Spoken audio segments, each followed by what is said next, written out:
Hey, welcome to the channel. My name is Eric, and what we're going to do today is basically what is holding most of the people back from working on your own stuff, and what are the tools that are really necessary.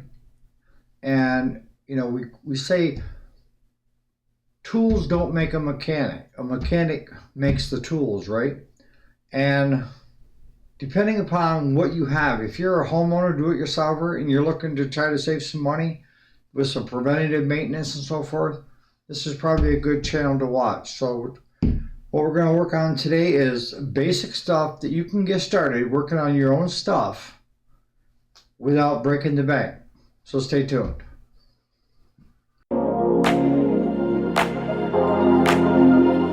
Hey, welcome back to the channel. My name is Eric. Today I thought we'd talk about chainsaw safety.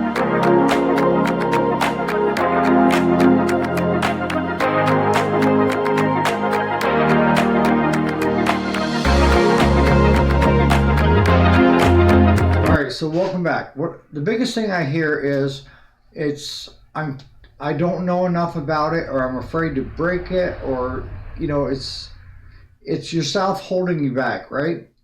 And the things we're going to discuss today are probably 90% of the time that come through the shop that you could fix on your own, that I'm charging you for. Or if you're just starting out in the small engine repair business, this is going to be a good video for you. All right, so the very basics, all right? This is what you could use just to get started, right? So we can go all Harbor Freight. These are Craftsman because I'm Craftsman. But the bulk of the tools you can get through Harbor Freight. So the first thing everybody got to have is a compression tester. And these can be had for like 20 bucks, Harbor Freight, or you can buy the bigger sets that have the different. This one here has got the two sizes, and it fits just about everything here in the shop. And what we're looking for is 90% or better PSI. So this is one way to solve a lot of your problems when it comes into your shop, or if you're working on your own stuff. If it's not up there and it doesn't have overhead valves, you're pretty much done, right? You can try, if it's been sitting for long periods of time, use PV Blaster, let it sit, pull it over a couple times or crank it over a couple times, let it sit, and then try it in a couple days. Sometimes that'll break the rings free if it's been sitting for prolonged time. If not, then we're going to have to adjust the valves, and you're going to have to watch one of our other videos that we have already that I'll try to link up here that have just about the valves on how to do it. The second most important thing in your little shop or your workspace is a spark tester of some kind. They come with the boot, straight boot, and the L boot.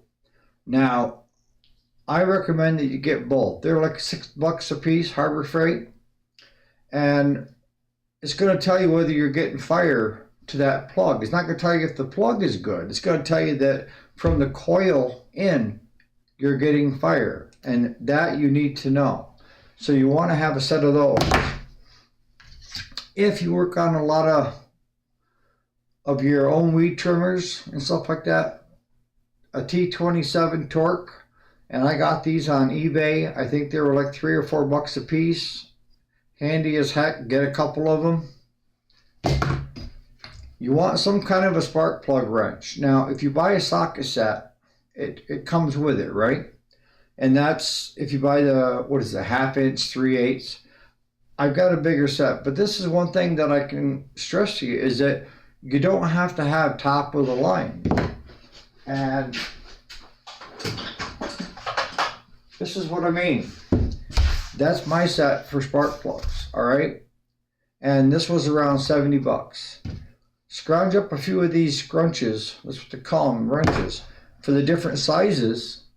You can find them everywhere, and it's going to save you a lot of money to get started. Again, a lot of them come right with the 1/2 inch and 3/8 inch socket sets. Screwdrivers, plain and Phillips.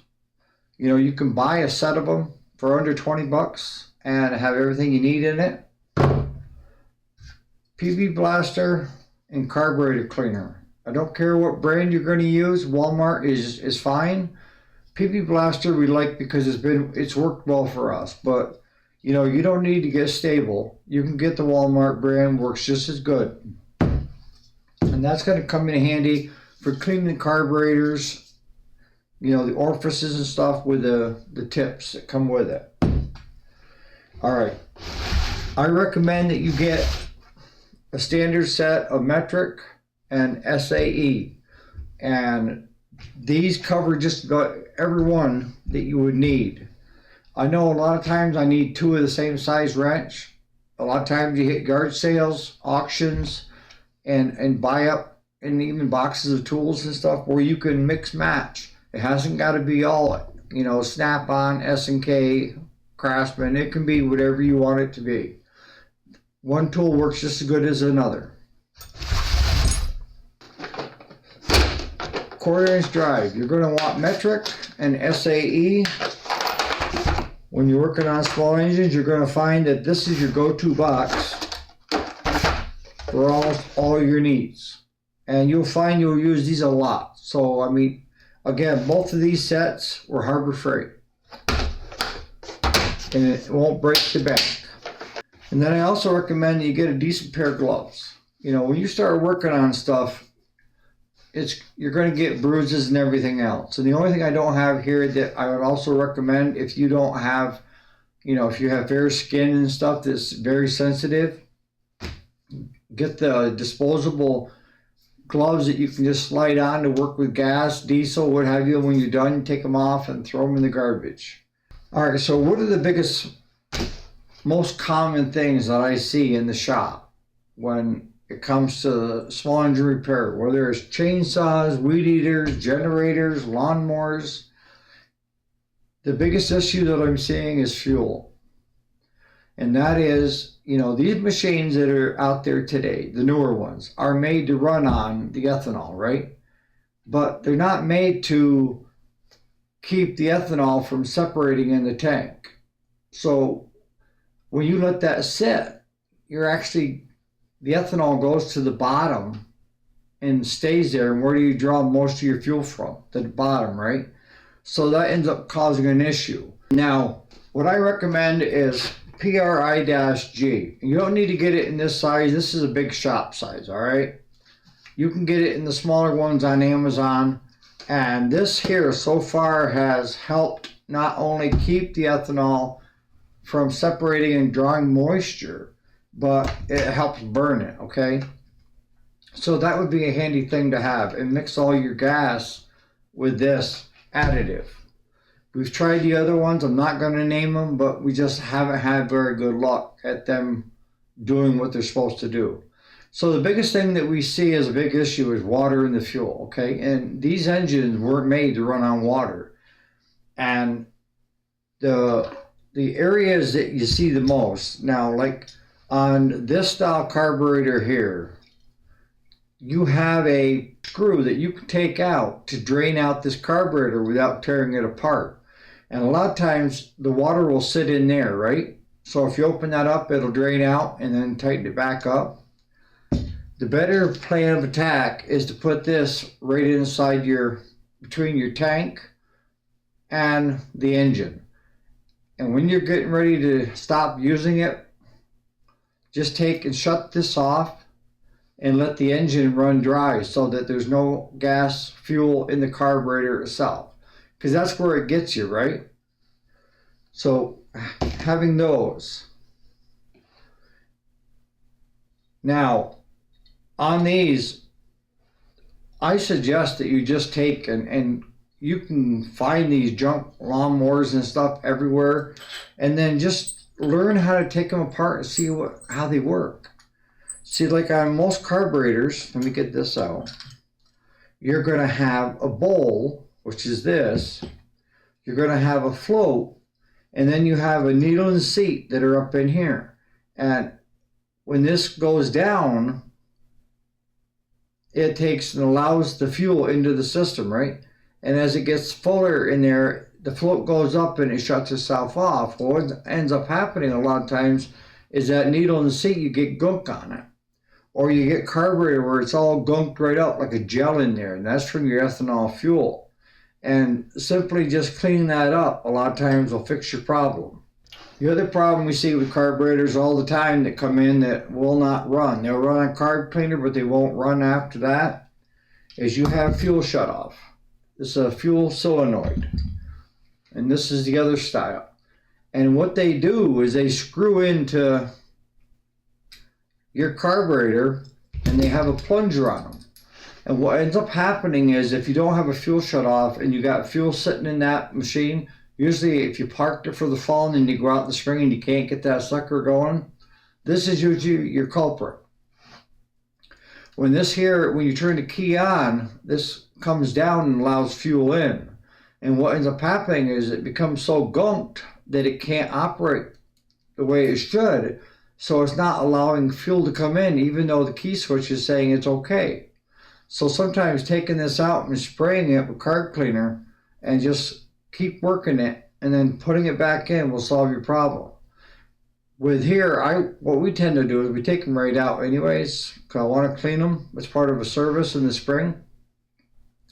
But we'll plug them back in and we'll turn the key on, turn the key off, and wash to see if that's drawing it down and letting it up the way it's supposed to properly work.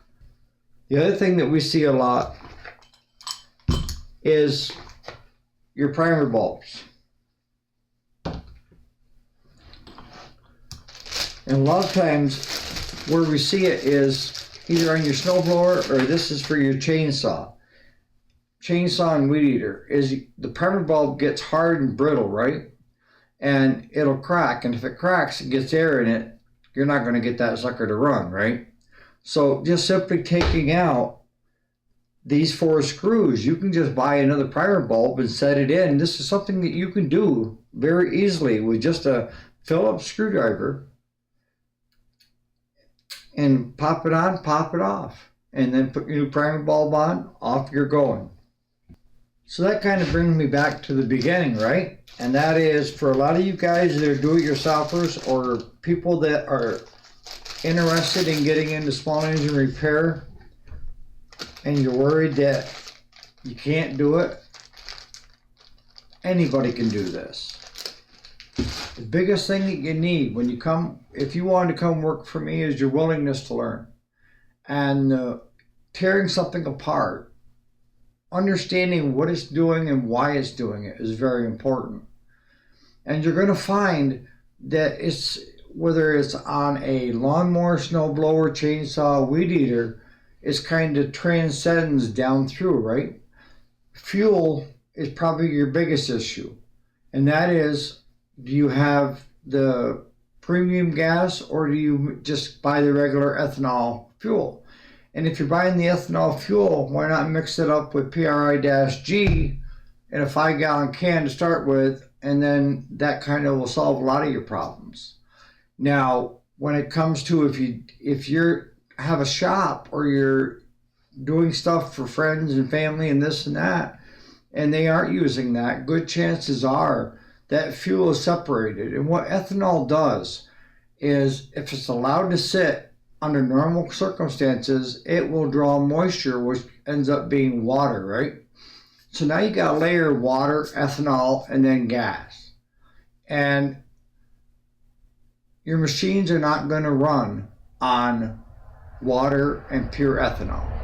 So what ends up happening is, when we see it in the shop, as much as I hate to say it, I don't trust anybody. The first thing I do is I dump the fuel. If it's got a full tank of gas, I'm going to empty it, or at least start running it until I can see that it has good quality fuel, which is hard to see, right? But you need to have a baseline of where to start, and that is, you want to have good fuel, right? If you don't have good fuel, nothing is going to be helpful, right? It's not going to run. And the same thing goes with compression. When you check something for compression, if it doesn't have 80, 90 PSI and above, then good chances are you're going to waste a lot of time working on it, unless it happens to have overhead valves and you learn how to adjust the overhead valves, which if you look through the list of videos, you will find one on just how to do valves. Because you got to have compression, fire, and fuel, right? So you want to make sure that you're getting good fire into the plug. Now, it's not going to tell you if the plug's any good or not, but when it comes through our shop every year for a service, the first thing they get is a new set of plugs. You know, a new oil filter, fuel filter, plugs. That's just part of our service, all right? Because we don't want it to come back midsummer for something that we missed or it was breaking down and we didn't catch it. Yes, I know there are plugs out there that have lasted 10, 15, 20 years, but we're running a shop. We have a reputation, and our reputation is to have a good quality product as it leaves the shop. So if I can leave you with anything, that is anybody can do this that has the willingness to learn. If you're willing to learn, then you can do a lot of this stuff by yourself, for yourself, if you're a do-it-yourselfer.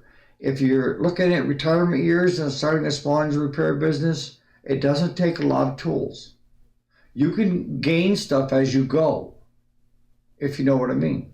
You know, these are the things that are kind of like the must-have, but the other stuff that you start adding up over years is stuff that we've added along the way. We couldn't afford to do it when we first started. We had, you know, mixed bag of sockets, wrenches. They were all different names, but we didn't care because they served the purpose of doing what we needed them to do, right? And they only got discarded when we were able to afford to buy a new set of this, this, and this. And that's how you need to run your repair shop or your little shop that's in your garage or your outbuilding if you're working on your own stuff, is buy as you go. If you work on your own chainsaw and you fix your own chainsaw, that probably saved you $50 to $200, right? And that money could be better spent on buying stuff in the shop for you to work on stuff. So don't be worried if you don't have a lot of tools. You don't need a lot of tools to get into this business or start doing it yourself at home. These are the basics, all right? If you have any questions, post it in the comments. This is a learning channel. This is more about you than it is about me. I want you to walk away feeling like I can do it because I know you can do it. I just got to convince you that you can do it. And when do you start? Start today. And if you need any help, any guidance, this is a great channel. We have a lot of great people on this channel that are full-fledged mechanics, got lots of years underneath their belt. And they're more than willing to answer any question you have. And I've always been a firm believer. The only dumb question is the one that you don't ask. If you're thinking it, probably somebody else is too, and put it out there. That way, maybe you're helping somebody else too that have run into this issue. And for you guys that are full-fledged mechanics, you know I'm missing stuff. But this is just the basics. You know, if you see something that you think should be added to this, you know, put it in the comments for the rest of them to read. On that note, you guys have a great day, and thanks so much for watching. Don't forget to subscribe if you haven't already, and continue watching and listening to our videos on our podcast. Have a great day.